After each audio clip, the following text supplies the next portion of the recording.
この動画では、Slack のチャンネルについて説明します。まず、チャンネルとは何かについて説明します。次に、パブリックチャンネルとプライベートチャンネルの違いを解説します。最後に、チャンネルの注意点を述べます。Slack におけるチャンネルとは、Slack 上のコミュニケーションが行われる場所のことを指します。チャンネルには2種類あります。パブリックチャンネルとプライベートチャンネルです。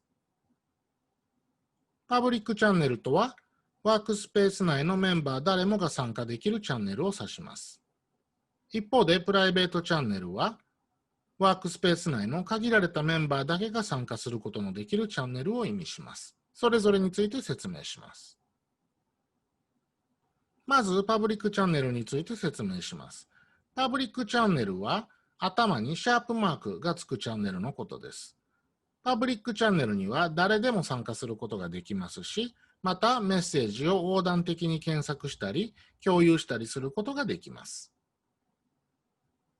パブリックチャンネルは多くの場合、トピックや部署ごとなどで区切られていますけれども、パブリックチャンネルの区切りというものは、隣の部屋の様子が見えるような区切り方で非常に緩やかなものです。いわば居酒屋の間仕切りで区切られたスペースのようなものだと想像してください。パブリックチャンネルはメンバー全員で情報を共有したり、あるいはワークスペース内に知識を蓄積していくような時に適していると言えるでしょう。次にプライベートチャンネルについて説明します。プライベートチャンネルは鍵のマークで始まる名前のチャンネルで、限定されたメンバーしか参加することはできません。こちらはいわば鍵付きのしっかりした会議室のようなものを想像してもらえればと思います。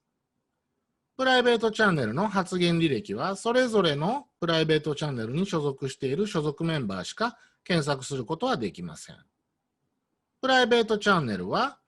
限られたメンバー同士の話し合いには向いていますが、パブリックチャンネルのように知識を蓄積していったり、ワークスペース内のメンバー全員で情報を共有するような時には向いていないと言えるでしょう。最後にチャンネルの注意点について説明します。パブリックチャンネルからプライベートチャンネルにはいつでも変更することができます。しかしその逆、プライベートチャンネルのものをパブリックチャンネルに変更することはできません。ですので、パブリックチャンネルをプライベートチャンネルにするときは慎重に考える必要があります。なぜなら、パブリックチャンネルでは使えるけれども、プライベートチャンネルでは使えない機能というものが存在するからです。その代表的なものがメンバーの発言履歴の検索と言えるでしょう。プライベートチャンネルの中の発言履歴はここに所属しているメンバーからしか見えません。また、異なるチャンネル間でメッセージを転送したりする機能ですね。こちらのアイコンに示されるような機能。こうした機能もプライベートチャンネルでは使用することができません。パブリックチャンネルは居酒屋の間仕切りのようなもので、ちょっと落ち着かないと感じる人もいるかもしれませんが、その分できることは非常にたくさんあるということを認識してもらえればと思います。